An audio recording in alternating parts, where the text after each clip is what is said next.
नमस्कार दर्शकों, आज की बड़ी खबर महाराष्ट्र से, जहां मराठा आरक्षण आंदोलन और भी उग्र होता जा रहा है। आंदोलन का नेतृत्व कर रहे मनोज जरांगे ने साफ चेतावनी दी है कि अगर मुख्यमंत्री देवेंद्र फडणवीस ने मराठा समाज की मांग नहीं मानी तो 5 करोड़ से ज्यादा लोग मुंबई पहुंच जाएंगे। लेकिन इसके साथ ही उन्होंने प्रदर्शनकारियों से भी यह अपील की है कि मुंबई में आम जनता को किसी भी तरह की परेशानी न हो। दर्शकों, आपको बता दें कि इस बीच मामला बॉम्बे हाईकोर्ट तक पहुंचा है। सोमवार को हुई सुनवाई में कोर्ट ने साफ कहा है कि जरांगे के नेतृत्व वाला ये विरोध प्रदर्शन शांतिपूर्ण नहीं रह गया है। कोर्ट ने आंदोलनकारियों पर शर्तों के उल्लंघन का आरोप लगाया और राज्य सरकार से पूछा है कि आखिर स्थिति से निपटने की क्या ठोस योजना है। हाईकोर्ट ने आंदोलनकारियों को मंगलवार यानी 2 सितंबर तक मुंबई की सभी सड़कों को खाली करने का आदेश दिया है। इसके साथ ही कोर्ट ने महाराष्ट्र सरकार को निर्देश दिया है कि मुंबई में सामान्य स्थिति तुरंत बहाल की जाए और यह सुनिश्चित किया जाए कि कानून व्यवस्था किसी भी हालत में बिगड़ न पाए। तो वही दर्शकों, दूसरी तरफ जरांगे ने अपने आंदोलन को और तेज कर दिया है। सोमवार को अनशन के चौथे दिन उन्होंने एक बड़ा फैसला लेते हुए पानी पीना बंद कर दिया है। जरांगे ने कहा, मराठा समुदाय को ओबीसी श्रेणी में आरक्षण देना ही होगा। हम इसके लिए गोली खाने को भी तैयार है। उनकी मांग है कि सरकार उपलब्ध रिकॉर्ड्स और ऐतिहासिक दस्तावेजों के आधार पर तुरंत एक सरकारी आदेश यानी जीआर जारी करे, जिसमें मराठा समाज को ओबीसी के अंतर्गत 10% आरक्षण दिया जाए। दर्शकों, आपको बता दें कि मनोज जरांगे ने अपना ये अनिश्चितकालीन अनशन 29 अगस्त से शुरू किया था और धरना स्थल है दक्षिण मुंबई का आजाद मैदान, जहां हजारों की संख्या में मराठा समाज के लोग जुटे हुए हैं। महाराष्ट्र सरकार ने रविवार को यह कहा था कि वह मराठा समुदाय को कुणबी जाति का दर्जा देने के लिए हैदराबाद गजेटियर को लागू करने संबंधी कानूनी राय ले रही है। लेकिन जरांगे ने सरकार की इस दलील को मानने से इनकार कर दिया और साफ कहा है कि जब तक हमारी मांगे पूरी तरह से नहीं मानी जाती, हम पीछे हटने वाले नहीं है। ऐसे में दर्शकों, अब सवाल ये है कि सरकार इस आंदोलन से कैसे निपटेगी। एक तरफ हाईकोर्ट का दबाव है कि मुंबई की सड़कों को मंगलवार तक खाली कराया जाए, तो वहीं दूसरी तरफ जरांगे और उनका समर्थन कर रहे लाखों प्रदर्शनकारी लगातार सरकार पर दबाव बना रहे हैं। जरांगे का साफ कहना है, हम मुंबई छोड़कर कहीं नहीं जाएंगे, चाहे सरकार हम पर गोलियां ही क्यों न चला दे। हम अपने हक से पीछे हटने वाले नहीं है। ऐसे में दर्शकों, इस आंदोलन से राज्य की राजनीति को भी हिला कर रख दिया है। सत्ता पक्ष और विपक्ष दोनों की नजरें इस पर टिकी हुई है। फडणवीस सरकार पर सवाल खड़े हो रहे हैं कि आखिर वह कब और कैसे इस समस्या का समाधान निकालेगी। वहीं विपक्ष इस आंदोलन को लेकर सरकार को घेरने में कोई कसर नहीं छोड़ रहा। इस बीच सबसे बड़ा सवाल मुंबई की जनता की सुविधा और सुरक्षा का है। जरांगे भले ही अपील कर रहे हो कि आम जनता को परेशानी न हो, लेकिन सच्चाई यह है कि लाखों प्रदर्शनकारियों की मौजूदगी ने राजधानी मुंबई की रफ्तार धीमी कर दी है। ट्रैफिक, सुरक्षा और कानून व्यवस्था सब पर बड़ा असर पड़ रहा है। तो दर्शकों, कुल मिलाकर तस्वीर साफ है। एक तरफ है मनोज जरांगे और उनका आंदोलन, जो हर हाल में मराठा समाज को आरक्षण दिलाना चाहता है, तो दूसरी तरफ है सरकार और हाईकोर्ट का दबाव, जो स्थिति को नियंत्रित करने और कानून व्यवस्था बनाए रखने की कोशिश कर रहे हैं। अब देखना होगा कि 2 सितंबर की हाईकोर्ट की डेडलाइन से पहले सरकार और आंदोलनकारी किसी समझौते पर पहुंचते हैं या फिर यह आंदोलन और बड़ा रूप लेता है। फिलहाल आज के लिए इतना ही, लेकिन इस बड़े मुद्दे की हर अपडेट हम आपको यही दिखाएंगे। तो दर्शकों, देश और दुनिया की बाकी और खबरें जानने के लिए आप जुड़े रहिए हमारे चैनल MDR न्यूज के साथ। आज का दिन बहुत ही मराठा समाज के लिए ऐतिहासिक है। मुंबई में आए हुए हमारे भाई हैं मराठा समाज के, वो उनको भी धन्यवाद देता हूँ। किसी का नुकसान ना हो और मराठा समाज को भी न्याय मिले, ये ऐसी भूमिका हमने कायम रखी है। मैं सबसे पहले मनोज जरांगे पाटिल इनको धन्यवाद देता हूँ और उनका अभिनंदन भी करता हूँ। और तमाम मराठा समाज के जो बहनें और भाई सभी मुंबई में आए हुए हमारे भाई हैं मराठा समाज के, वो उनको भी धन्यवाद देता हूँ कि उनका आंदोलन आज उन्होंने समाप्त किया, वापस लिया है। और यहाँ पर जो उनकी मांगे थी, सरकार ने भी बहुत ही पॉजिटिव और प्रैक्टिकल रहकर उसे पूरा किया। इसमें हमारे मुख्यमंत्री देवेंद्र जी, मैं स्वयं, हमारे अजीत दादा, हम तीनों ने बैठकर इस पर पूरी तरह सकारात्मक विचार कर एक संवेदना रखते हुए इस निर्णय को किसी का नुकसान ना हो और मराठा समाज को भी न्याय मिले। ये ऐसी भूमिका हमने कायम रखी है, पहले भी रखी थी, आज भी है, कल भी है। और इसमें हमारी मंत्रिमंडल उपसमिति जो है, सब कमेटी जो है, राधा कृष्ण विखे पाटिल इनके अध्यक्षता में हमने की थी, उनको भी और उनके सभी सदस्य जो है उनका भी इसमें योगदान है, उनको भी धन्यवाद मैं देता हूँ। और इसमें जो प्रमुख मांग थी हैदराबाद गैजेटियर लागू करना, उसका जीआर आज निकाला गया है और जीआर के अनुसार गांव और कुल जो है उसमें किसी भी व्यक्ति का कुंडली प्रमाण पत्र हो तो उस आधार पर जो अर्जी करेगा कि वो एफिडेविट देगा कि मुझे कुंडली प्रमाण पत्र मिलना चाहिए, उसे एक त्रिसदस्यीय कमेटी गठित की गई हुई है। एक गांव लेवल पर एकदम जैसे ग्राम महसूल है, ग्राम पंचायत अधिकारी है, सहायक कृषि अधिकारी, एकदम बॉटम लेवल पर गांव के स्तर पर ये कमेटी है।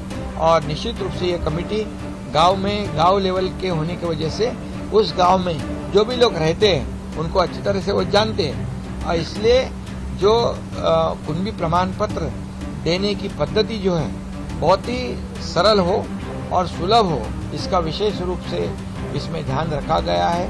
इससे मराठा समाज को न्याय मिलेगा, लाभ होगा। और क्योंकि इससे पहले भी जस्टिस शिंदे कमेटी ने 58 लाख जो कुंडली लोग हैं उनकी जांच की थी और 10 लाख लोगों को प्रमाण पत्र भी दिए गए थे, इससे भी उनको लाभ होगा। और निश्चित रूप से मैं इतना ही कहूँगा कि ये निर्णय लेते समय अन्य किसी समाज पर अन्याय ना हो, ये भी भूमिका सरकार की रही है। और सरकार पूरी तरह ये इस निर्णय का जो विचार किया है वो कानूनी तौर पर नियमों के अनुसार किया है। मनोज जरांगे पार्टी के मांग के अनुसार सर मराठाओं को आरक्षण मिले, उसके लिए आपने भी एक लंबा संघर्ष किया था। मुझे याद है वार्षिक का वो पूरा आंदोलन जब आप मंच साझा कर रहे थे और एक लंबा संघर्ष सर आपने भी किया है। तो आज जब महायुति सरकार में उनकी अधिकतर मांगे मान ली गई है तो आज ये दिन कितना ऐतिहासिक है आपके? नहीं, क्या बोले? आज जब अधिकतर मांगे उनकी मांग ली गई है तो आज का दिन कितना ऐतिहासिक है? आज का दिन बहुत ही मराठा समाज के लिए ऐतिहासिक है। और इससे जब उनका पहला आंदोलन था उसके बाद 58 लाख जो कुंभी है उनकी पहचान, उनकी जांच और उनका जो नोंदनी कहते हैं वो की गई। 10 लाख लोगों को 10,35,000 लोगों को प्रमाण पत्र इशू किए और 10% मराठा समाज को SC/BC में से रिजर्वेशन भी दिया गया है। जो ये भी हमारे सरकार में, जब महायुति सरकार में मैं जब मुख्यमंत्री था तब का ये निर्णय है। उसके बाद सारथी हो, अन्ना साहब पाटिल आर्थिक विकास महामंडल हो, ये कई निर्णय उस वक्त लिए हैं और ये भी निर्णय आज का ये भी निर्णय ये मराठा समाज के लिए बड़ा है। दर्शकों, दिल्ली से इस वक्त की सबसे बड़ी और सनसनीखेज खबर लेकर हाजिर हूँ। राजधानी दिल्ली के कालकाजी मंदिर से एक ऐसी घटना सामने आई है जिसने पूरे शहर को हिलाकर रख दिया है।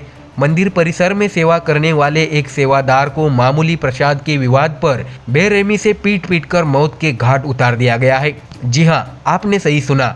5-6 हमलावरों ने मिलकर एक बेगुनाह सेवादार योगेंद्र सिंह को इस कदर पीटा कि उसकी मौके पर ही मौत हो गई और ये पूरी वारदात कैमरे में कैद हो गई है। लेकिन इस खौफनाक मर्डर से भी ज्यादा डरावनी तस्वीर है दिल्ली की कानून व्यवस्था की और इसी मुद्दे पर अब सियासत भी गर्मा चुकी है। दर्शकों, आपको बता दें कि कालकाजी मंदिर हत्याकांड को लेकर आम आदमी पार्टी ने सीधे बीजेपी और दिल्ली की सीएम रेखा गुप्ता पर हमला बोला है। आपके वरिष्ठ नेता और दिल्ली विधानसभा में नेता प्रतिपक्ष आतिशी ने सीएम को पत्र लिखकर इस्तीफे की मांग की है। आतिशी ने कहा है कि दिल्ली में कानून व्यवस्था पूरी तरह ध्वस्त हो चुकी है। अपराधियों को पुलिस का डर नहीं है क्योंकि बीजेपी की 4 इंजन वाली सरकार पूरी तरह फेल हो गई है। जब मुख्यमंत्री रेखा गुप्ता दिल्ली वालों को सुरक्षा नहीं दे पा रही है तो उन्हें अपने पद से बने रहने का कोई हक नहीं है। तो वही दर्शकों, पत्र में आतिशी ने वो सभी घटनाएं गिनाई जो पिछले 1 महीने में दिल्ली की सड़कों और मोहल्लों में दहशत बन चुकी है। उन्होंने कहा है कि 10 अगस्त को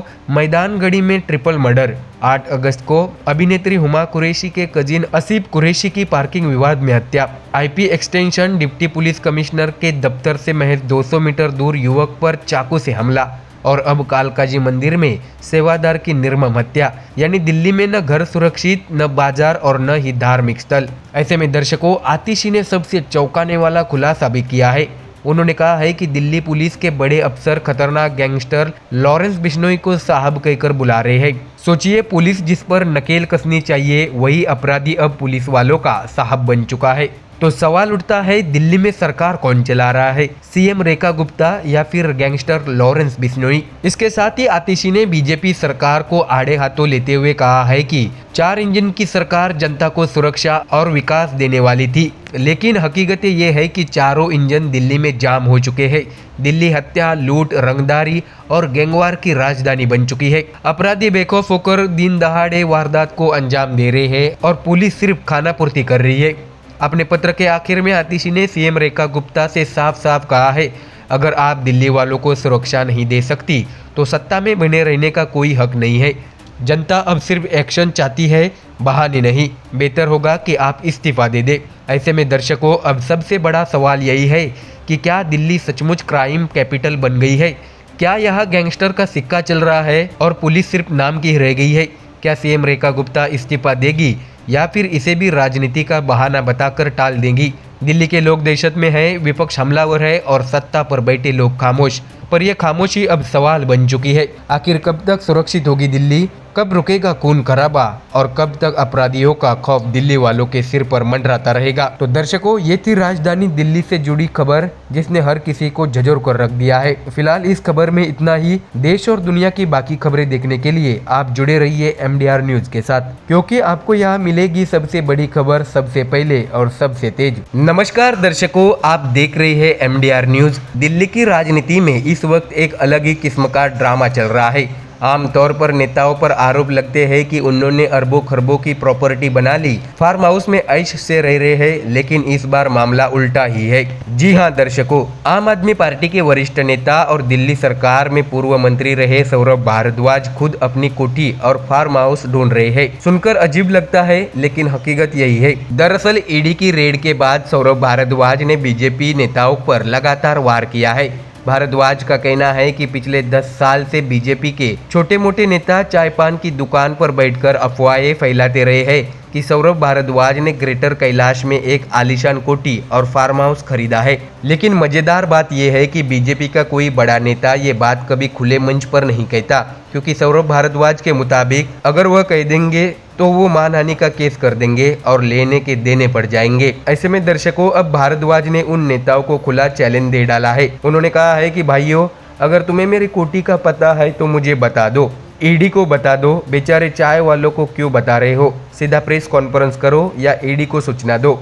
इतना ही नहीं, सौरभ भारद्वाज ने एक और बड़ा दाव चला है। उन्होंने कहा है कि अगर मेरी करोड़ों की कोठी या फार्म हाउस मिल गया तो मैं उस आदमी को 25 लाख रुपए इनाम दूंगा। यानी अब मामला केवल बयानबाजी तक नहीं है, बल्कि इनाम की घोषणा तक पहुंच गया है। ऐसे में दर्शकों, भारद्वाज का तंज साफ है, या तो बीजेपी नेता खुलकर बताए कि कोठी कहाँ है, वरना चुप रहे। अब जरा सोचिए कि दिल्ली की गलियारों में एक पूर्व मंत्री साहब खुद पर्चे बांट रहे हैं, वो भी पीले रंग का पर्चा जिसमें बड़े बड़े अक्षरों में लिखा है, मेरी ग्रेटर कैलाश वाली कोठी का पता बता दो। पिछले 10 साल से लोग कह रहे हैं कि सौरभ भारद्वाज की कोठी साकेत में है, जीके में है, लेकिन जब मैं सामने आता हूँ तो किसी में हिम्मत नहीं होती। पीछे पीछे गली गली बदनाम करते रहते हो। तो वही पर्चे में और भी चुटीली बातें लिखी गई है। भारद्वाज ने कहा, भाइयों, अगर सच में कोई संपत्ति है तो आप सीधे ईडी को बताओ, केंद्र सरकार को मदद कर दो, गलियों में झूठ बोलने से कुछ नहीं होगा। तो वही दर्शकों, भारद्वाज ने साफ कहा है कि चिराग दिल्ली का उनका पुश्तैनी मकान छोड़कर अगर कोई 1 इंच भी प्रॉपर्टी मिले तो तुरंत ईडी के हवाले कर दिया जाए। तो दर्शकों, अब सोचिए, एक पूर्व मंत्री गली गली घूम रहा है और लोगों के हाथों में पर्चा थमा रहा है और कह रहा है, भाई अगर मेरे कोठी का पता मिल जाए तो मुझे भी बता देना, ईडी को भी बता देना। राजनीति में तंज तो आपने बहुत सुने होंगे, लेकिन इस अंदाज में शायद ही कभी देखा हो। अब सवाल उठता है कि ईडी की रेड के बाद आम आदमी पार्टी इतनी आक्रामक क्यों है। दरअसल आप नेता लगातार आरोप लगाते आए हैं कि बीजेपी ईडी और सीबीआई जैसी एजेंसियों का दुरुपयोग कर रही है। सौरभ भारद्वाज का ये व्यंग्यात्मक प्रदर्शन उसी गुस्से और आक्रोश का नतीजा है। भारद्वाज ने बीजेपी नेता शिखा राय और विजेंद्र सचदेवा को सीधे नाम लेकर चुनौती दी है। कहा है कि अगर आप में हिम्मत है तो प्रेस कॉन्फ्रेंस करके जनता को बता दो कि मेरी कोठी और फार्म हाउस कहाँ है। अगर नहीं बता सकते तो बकवास बंद करो। ऐसे में दर्शकों, अब जरा सोचिए राजनीति किस मोड़ पर आ गई है। आमतौर पर विपक्ष सत्ताधारी नेताओं की प्रॉपर्टी और बेनामी संपत्तियों का खुलासा करता है, लेकिन यहाँ तस्वीर उल्टी है। यहाँ विपक्षी दल के नेता अपनी संपत्ति खुद ढूंढने निकल पड़े हैं। बता दें कि दिल्ली की सड़कों पर ये अनोखा प्रदर्शन चर्चा का विषय बना हुआ है। सोशल मीडिया पर भी लोग खूब मजे ले रहे हैं। कोई कह रहा है अगर इतनी बड़ी कोठी होगी तो गूगल मैप पर तो मिल ही जाएगी, तो कोई लिख रहा है 25 लाख का इनाम की घोषणा कर दी है, अब तो आधी दिल्ली ढूंढने निकल पड़ेगी। तो दर्शकों, कुल मिलाकर सौरभ भारद्वाज का ये व्यंग्यात्मक वार बीजेपी पर कितना भारी पड़ता है ये देखना दिलचस्प होगा। लेकिन एक बात तो तय है, राजनीति में तंज और कटाक्ष का ये अंदाज शायद ही पहले कभी देखा गया हो। अब देखना यह है कि बीजेपी नेता वाकई कोई सबूत लेकर सामने आते हैं या फिर ये आरोप प्रत्यारोप का सिलसिला यूं ही चलता रहेगा। फिलहाल दिल्ली की सियासत में यही सवाल गूंज रहा है, कहाँ है सौरभ भारद्वाज की वो ग्रेटर कैलाश वाली कोठी और फार्म हाउस। अगर मिल गई तो 25 लाख का इनाम पक्का, और अगर नहीं मिली तो सवाल पूछने वालों की बोलती बंद। यानी दिल्ली की राजनीति में इन दिनों कोठी खोजो अभियान जोर शोर पर चल रहा है। तो दर्शकों, इस खबर में इतना ही। देश और दुनिया की बाकी खबरें देखने के लिए आप जुड़े रहिए MDR न्यूज के साथ। नमस्कार दर्शकों, महाराष्ट्र में मराठा आरक्षण आंदोलन लगातार सुर्खियों में है।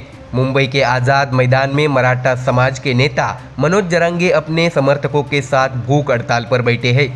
आज इसी आंदोलन का चौथा दिन है और जैसे जैसे दिन गुजर रहे हैं वैसे वैसे राजनीति भी गर्माती जा रही है। बता दें कि जरांगे की मांग साफ है, मराठा समाज को OBC कोटे में शामिल कर 10% आरक्षण दिया जाए। उनका कहना है कि मराठा समाज की जड़ें कृषक कुणबी समाज से जुड़ी है और इसी आधार पर उन्हें OBC में शामिल किया जाना चाहिए। लेकिन इस आंदोलन ने न सिर्फ सरकार बल्कि पूरी राजनीति को भी हिला दिया है। एक तरफ मराठा समाज की भावनाएं हैं तो दूसरी तरफ आरक्षण को लेकर कानूनी और राजनीतिक पेच। अब जरा चलते हैं तीसरे दिन की घटनाओं पर। बता दें कि 31 अगस्त को महाराष्ट्र के उप मुख्यमंत्री और शिवसेना प्रमुख एकनाथ शिंदे ने राज ठाकरे के आरोपों पर पलटवार किया है। शिंदे का कहना था कि राज ठाकरे ने मराठा आरक्षण पर टिप्पणी करने से पहले पूरी जानकारी जुटानी चाहिए थी। शिंदे ने याद दिलाया कि 2014 से 2019 के बीच देवेंद्र फडणवीस की सरकार द्वारा दिया गया आरक्षण सुप्रीम कोर्ट ने रद्द कर दिया था, जबकि यह कानून हाई कोर्ट में बरकरार रहा था। शिंदे ने आगे कहा कि जब वो मुख्यमंत्री थे तब उनकी सरकार ने मराठा समाज को सामाजिक और शैक्षणिक रूप से पिछड़ा वर्ग यानी SEBC श्रेणी के तहत 10% आरक्षण दिया था। इतना ही नहीं, उन्होंने एक समिति भी बनाई थी जो कुणबी संदर्भों की खोज करे ताकि मराठा समाज को इसका लाभ मिल सके। शिंदे के इन बयानों को उनके मंत्री का भी पूरा समर्थन मिला। शिवसेना के वरिष्ठ मंत्री उदय सामंत और दादा भुसे ने दावा किया कि शिंदे के कार्यकाल में न सिर्फ आरक्षण मिला बल्कि खाली पड़े पदों पर भी मराठी समाज के युवाओं की नियुक्ति भी की गई। दोनों नेताओं ने कहा कि शिंदे का योगदान मराठा समाज के लिए ऐतिहासिक है और इसे भुलाया नहीं जा सकता। लेकिन राजनीति में सवाल जवाब का सिलसिला कभी थमता नहीं है। शिंदे के बयान पर राज ठाकरे ने पलटवार किया। राज ठाकरे का कहना था कि जरांगे का आंदोलन फिर से क्यों भड़का, इसका जवाब खुद शिंदे को देना चाहिए, क्योंकि पिछली बार उन्होंने ही हस्तक्षेप का मामला शांत कराया था। यानी एक बार फिर मराठा आरक्षण का मुद्दा महाराष्ट्र की राजनीति के केंद्र में आ गया है। अब दर्शकों, बात करते हैं जरांगे की। मनोज जरांगे पाटिल ने शुक्रवार यानी 29 अगस्त से मुंबई के आजाद मैदान में अनशन शुरू किया। हजारों की संख्या में समर्थक उनके साथ मौजूद है। जरांगे का साफ कहना है कि जब तक मराठा समाज को OBC श्रेणी में शामिल कर आरक्षण नहीं दिया जाता तब तक आंदोलन वापस नहीं लिया जाएगा। उनका कहना है कि सरकार ने कई वादे किए, लेकिन अब वक्त है कि इन वादों को पूरा किया जाए। दर्शकों, आपको जानकारी दे कि जरांगे का यह आंदोलन धीरे धीरे जन आंदोलन का रूप ले रहा है। गांव-गांव से लोग मुंबई पहुंच रहे हैं। सोशल मीडिया पर भी यही मुद्दा गर्म है। दूसरी तरफ सरकार दबाव में है, क्योंकि मामला सिर्फ आरक्षण का ही नहीं बल्कि सामाजिक संतुलन और कानूनी दावपेच का भी है। सुप्रीम कोर्ट का आदेश, हाई कोर्ट का रुख और संविधान की सीमाएं, इन सब के बीच सरकार को बेहद सावधानी से रास्ता निकालना होगा। लेकिन सवाल यही है कि आखिर कब तक यह भूख हड़ताल जारी रहेगी। जरांगे ने साफ कर दिया है कि वो पीछे हटने वाले नहीं हैं। वही सरकार और विपक्ष दोनों ही इस मुद्दे पर एक दूसरे पर बयानबाजी कर रहे हैं। तो एक और जरांगे की जिद है कि मराठा समाज को ओबीसी कोटे में शामिल किया जाए और दूसरी ओर सरकार का तर्क है कि कानूनी दायरे में रहकर समाधान निकाला जाएगा। ऐसे में दर्शकों, अब देखना यह है कि इस संघर्ष का अंजाम क्या होगा। क्या सरकार मराठा समाज को संतुष्ट कर पाएगी? क्या जरांगे की भूख हड़ताल जल्दी खत्म होगी या फिर यह आंदोलन एक बड़े राजनीतिक संकट का रूप ले लेगा? फिलहाल इतना तय है कि महाराष्ट्र की राजनीति और समाज दोनों ही इस आंदोलन से गहराई तक प्रभावित हो रही है। ऐसे में दर्शकों, आप देखते रहिए MDR न्यूज़। आपको इस आंदोलन से जुड़ी हर बड़ी अपडेट लगातार देते रहेंगे। धन्यवाद। नमस्कार दर्शकों, आज बात करेंगे महाराष्ट्र के सबसे गर्म मुद्दे की, मराठा आरक्षण आंदोलन की। जी हाँ, एक बार फिर मुंबई की सड़कों पर मराठा आरक्षण की गूंज सुनाई दे रही है। मनोज जरांगे पाटिल, वही जरांगे जिनका नाम हर गली, हर चौक, हर राजनीतिक गलियारों में चर्चा का विषय बना हुआ है, उन्होंने एक बार फिर मुंबई में अनिश्चितकालीन उपवास शुरू कर दिया है और लाखों मराठा प्रदर्शनकारी अपने अपने वाहनों से, ट्रैक्टर, ट्रॉली से, बसों से मुंबई की ओर कूच कर रहे हैं। अब आप सोच रहे होंगे कि आखिर इस बार मांग क्या है, तो आपको बता दें कि जरांगे पाटिल का साफ कहना है कि मराठा समाज को ओबीसी कोटे के जरिए आरक्षण दिया जाए और इसी मांग को लेकर अब महाराष्ट्र की राजनीति में भूचाल मच गया है। हालांकि दर्शकों, आज सबसे बड़ा बयान आया है महाराष्ट्र नवनिर्माण सेना के प्रमुख राज ठाकरे की तरफ से। राज ठाकरे ने ठाणे दौरे के दौरान पत्रकारों से बात करते हुए साफ कहा है कि मराठा आंदोलन पर सवाल पूछना है तो एक ही नाम है, एकनाथ शिंदे। दर्शकों, राज ठाकरे ने कहा, मनोज जरांगे फिर क्यों आए? इसका जवाब सिर्फ एकनाथ शिंदे ही देंगे। पिछली बार भी उन्होंने बातचीत की थी, समाधान दिया था, तो फिर ये आंदोलन दोबारा क्यों? इसका हिसाब भी वही देंगे। यानी राज ठाकरे ने सीधे सीधे गेंद फेंक दी है उप मुख्यमंत्री एकनाथ शिंदे के पाले में। तो ऐसे में दर्शकों, अब जरा सोचिए, जब राज्य के सबसे बड़े मुद्दे पर एक बड़ी पार्टी का प्रमुख सीधे उप मुख्यमंत्री को जिम्मेदार ठहरा रहा है, तो इसका राजनीतिक तापमान बढ़ना लाजमी है। तो वही दर्शकों, उधर मुंबई की सड़कों का हाल देख लीजिए। दक्षिण मुंबई में जगह जगह जाम, रोड ब्लॉक, लोगों को ऑफिस जाना मुश्किल, बच्चों को स्कूल छोड़ना भारी। मुंबई का दिल मानो थम सा गया है। और दर्शकों, इसी बीच हुई है एक अहम बैठक केंद्रीय गृह मंत्री अमित शाह और उप मुख्यमंत्री एकनाथ शिंदे की। सह्याद्री गेस्ट हाउस में करीब 1 घंटे तक चली इस मुलाकात में मराठा आरक्षण पर गहन चर्चा हुई है। सूत्रों के हवाले से खबर है कि बैठक में इस बात पर विचार हुआ है कि अगर मराठाओं को ओबीसी कोटे के तहत आरक्षण दिया जाए तो इसे किस तरह लागू किया जाए ताकि ओबीसी समाज की नाराजगी न बढ़े, क्योंकि साफ है ओबीसी आरक्षण से ही मराठा समाज को कोटा दिया गया तो टकराव होना तय है। ऐसे में अब सवाल ये है कि आखिर इस टकराव का हल कौन निकालेगा? जरांगे पाटिल मानने को तैयार नहीं। उनका कहना है कि आरक्षण किसी भी हाल में चाहिए। मराठा समाज की लाखों की भीड़ सड़कों पर उतर आई है, लेकिन ओबीसी समाज भी पीछे हटने को राजी नहीं। तो क्या महाराष्ट्र की राजनीति एक नए संघर्ष की ओर बढ़ रही है? सोचिए जरा, मराठा समाज अपने हक की लड़ाई लड़ रहा है, ओबीसी अपने अधिकार की सुरक्षा चाहता है और इन दोनों के बीच सत्ता पक्ष और विपक्ष अपनी अपनी राजनीति चमकाने में जुटे हैं। ऐसे में राज ठाकरे ने साफ कह दिया है कि इस पूरे मसले का जवाब सिर्फ और सिर्फ एकनाथ शिंदे के पास है। यानी अब सीधा दबाव है उप मुख्यमंत्री पर कि वो न सिर्फ जरांगे पाटिल को मनाए बल्कि मुंबई की सड़कों पर उतर आई लाखों भीड़ को भी संभाले। अब दर्शकों, जरा राजनीति के समीकरण समझिए। मराठा समाज महाराष्ट्र की राजनीति में एक बड़ा वोट बैंक है।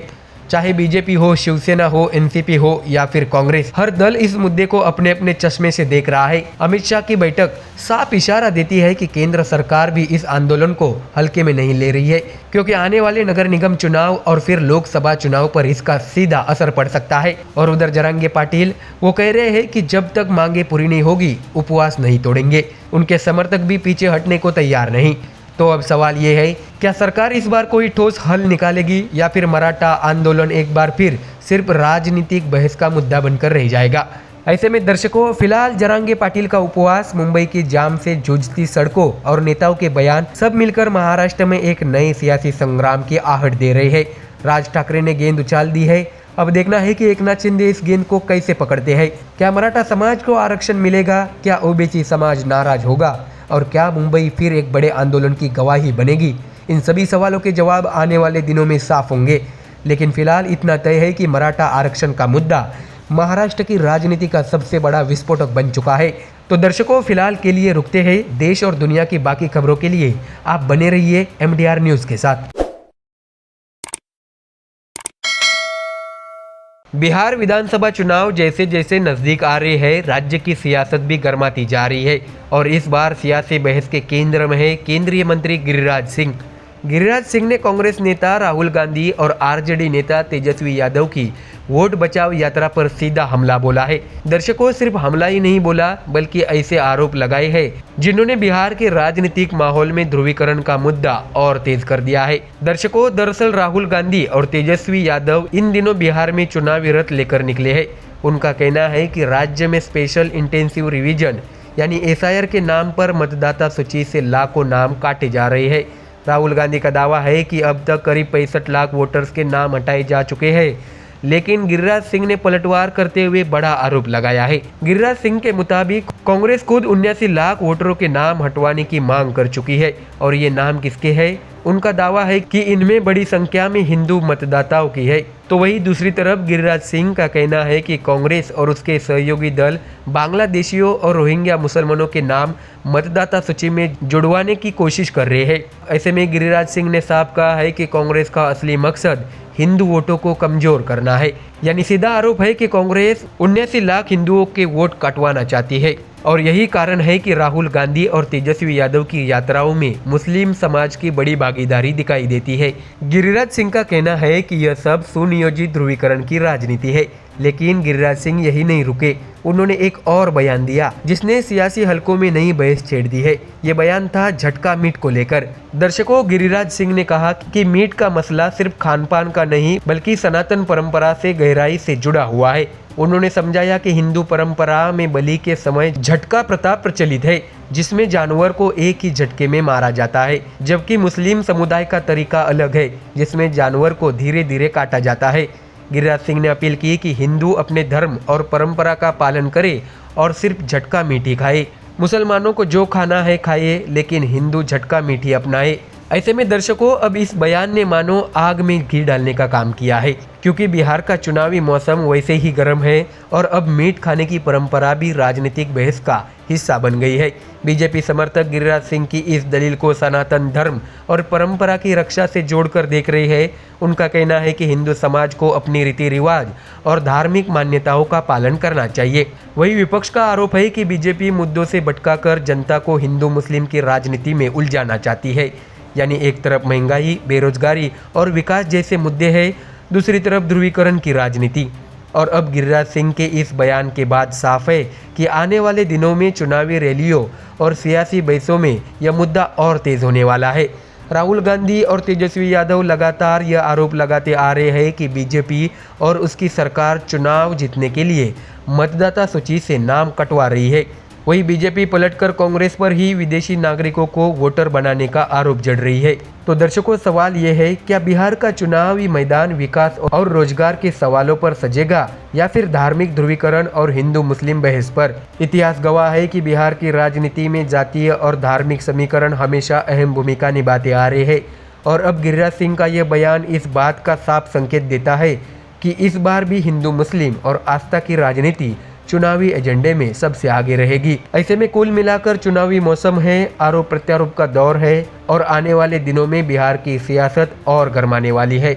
फिलहाल दर्शकों, इस खबर में इतना ही। आप देखते रहिए MDR न्यूज, क्योंकि हम लाते रहेंगे आपको हर बड़ी अपडेट सबसे तेज। नमस्कार दर्शकों, आज की बड़ी खबर बिहार से जुड़ी है, जहां स्पेशल इंटेंसिव रिवीजन यानी SIR प्रक्रिया पर सुप्रीम कोर्ट में अहम सुनवाई हुई। इस सुनवाई के दौरान एक ऐसी बात सामने आई जिसने सुप्रीम कोर्ट के जजों को भी हैरान कर दिया है। दर्शकों, आपको जानकारी दे कि चुनाव आयोग की ओर से कोर्ट को बताया गया है कि नाम जुड़वाने से ज्यादा नाम हटवाने के लिए आवेदन आ रहे हैं। तो सुनिए जरा, नाम जोड़ने की बजाय हटवाने की मांग ज्यादा, और यह मांग कोई आम लोग नहीं बल्कि राजनीतिक दलों की तरफ से आ रही है। अब जरा सोचिए कि जब लोकतंत्र में मतदाता ही असली ताकत है, तो आखिर क्यों राजनीतिक दल वोटर लिस्ट से नाम हटवाने में ज्यादा दिलचस्पी ले रहे हैं? यही सवाल सुप्रीम कोर्ट ने भी उठाया। तो ऐसे में दर्शकों, आइए बताते हैं आपको पूरी कहानी। सोमवार 1 सितंबर को सुप्रीम कोर्ट में इस मामले की सुनवाई हुई। याचिकाकर्ताओं की ओर से वरिष्ठ वकील प्रशांत भूषण पेश हुए। उन्होंने कोर्ट से मांग की कि वोटर लिस्ट की ड्राफ्ट कॉपी में जिन लोगों का नाम छूट गया है उन्हें आपत्ति दर्ज करवाने के लिए थोड़ा और समय दिया जाए, और अगर कोई सिर्फ आधार कार्ड दिखाकर नाम जुड़वाना चाहता है तो उसका दावा खारिज न किया जाए। लेकिन चुनाव आयोग की ओर से वरिष्ठ वकील राकेश द्विवेदी खड़े हुए। उन्होंने साफ कहा है कि समय सीमा बढ़ाने से चुनावी प्रक्रिया में देरी होगी। ऐसे में दर्शकों, इसके बाद जो उन्होंने कहा उसने कोर्ट का ध्यान खींच लिया।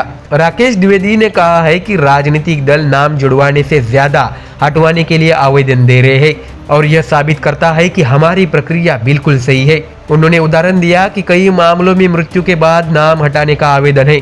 कई जगह मतदाता खुद आकर कहते हैं कि उनका नाम किसी और इलाके में वोटर लिस्ट में पहले से है, इसलिए यहाँ से हटा दिया जाए।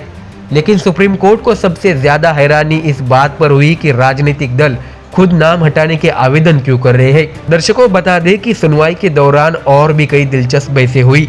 राकेश द्विवेदी ने कोर्ट को यह भी भरोसा दिलाया कि 1 सितंबर के बाद अगर कोई आपत्ति या दावा करना चाहता है तो उस पर रोक नहीं है।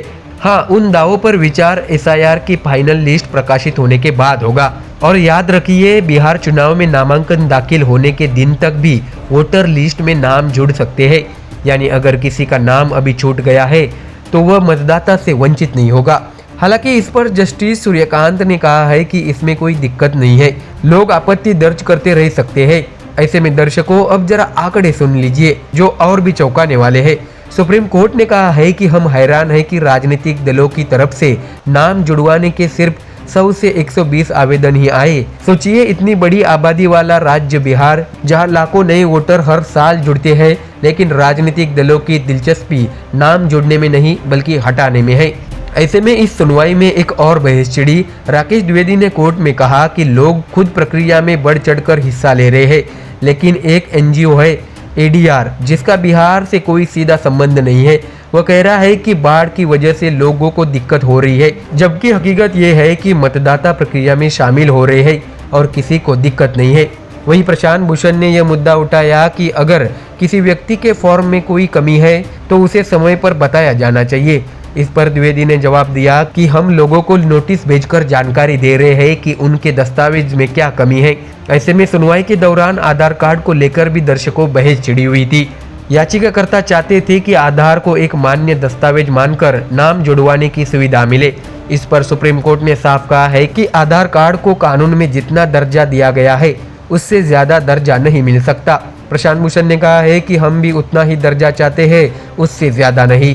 तो दर्शकों, कुल मिलाकर सुप्रीम कोर्ट की इस सुनवाई में कई अहम बातें सामने आई। राजनीतिक दल क्यों नाम हटवाने में ज्यादा दिलचस्पी रख रहे हैं, नाम जोड़ने के आवेदन इतने कम क्यों है, और आधार कार्ड का दर्जा आखिर कितना है। ये सब सवाल चुनावी प्रक्रिया और पारदर्शिता से जुड़े हुए हैं। बिहार चुनाव से पहले यह पूरा मामला और भी गरमाने वाला है। फिलहाल सुप्रीम कोर्ट ने साफ कर दिया है कि मतदाता अपने दावे और आपत्तियां दर्ज करते रह सकते हैं और किसी को भी वोट डालने से वंचित नहीं किया जाएगा। तो दर्शकों, ये थी बिहार की वोटर लिस्ट से जुड़ी सबसे बड़ी अपडेट। अब देखना यह होगा कि आने वाले दिनों में वोटर लिस्ट का यह विवाद किस करवट बैठता है। आप देखते रहिए MDR न्यूज। देश और दुनिया की बाकी और खबरें जानने के लिए आप जुड़े रहिए हमारे चैनल के साथ। दर्शकों, आज की बड़ी खबर है बिहार से, जहां राहुल गांधी और प्रशांत किशोर के बयानों ने सियासत को और भी गर्मा दिया है। दोनों नेताओं के दो अलग अलग सभाओं में कही गई बातें अब चर्चा का केंद्र बन चुकी है। एक तरफ राहुल गांधी ने पटना से बीजेपी को हाइड्रोजन बम की चेतावनी दी है, तो वहीं दूसरी तरफ जन स्वराज के सूत्रधार प्रशांत किशोर ने राहुल गांधी और प्रधानमंत्री मोदी दोनों को एक साथ आड़े हाथों लिया है। दर्शकों, आपको बता दें कि सासाराम से शुरू हुई वोटर अधिकार यात्रा का सोमवार को पटना में समापन हुआ। इस मौके पर राहुल गांधी ने सभा को संबोधित किया और बीजेपी पर सीधा हमला बोला है। उन्होंने कहा, एटम बम से बड़ा हाइड्रोजन बम होता है। बीजेपी के लोग तैयार हो जाओ, हाइड्रोजन बम आ रहा है। वोट चोरी की सच्चाई पूरे देश को पता चलने वाली है। ऐसे में राहुल गांधी के इस बयान के बाद बिहार की सियासत में हलचल मच गई है। कांग्रेस समर्थक इसे बड़ी राजनीतिक लड़ाई का ऐलान बता रहे हैं, तो वही बीजेपी का कहना है कि राहुल गांधी सिर्फ धमकी की राजनीति कर रहे हैं। ऐसे में दर्शकों, राहुल गांधी के बयान पर प्रतिक्रिया देते हुए प्रशांत किशोर ने साफ शब्दों में कहा है कि राहुल गांधी आएंगे, मोदी जी को गाली देंगे। मोदी जी आएंगे तो राहुल गांधी को गाली देंगे।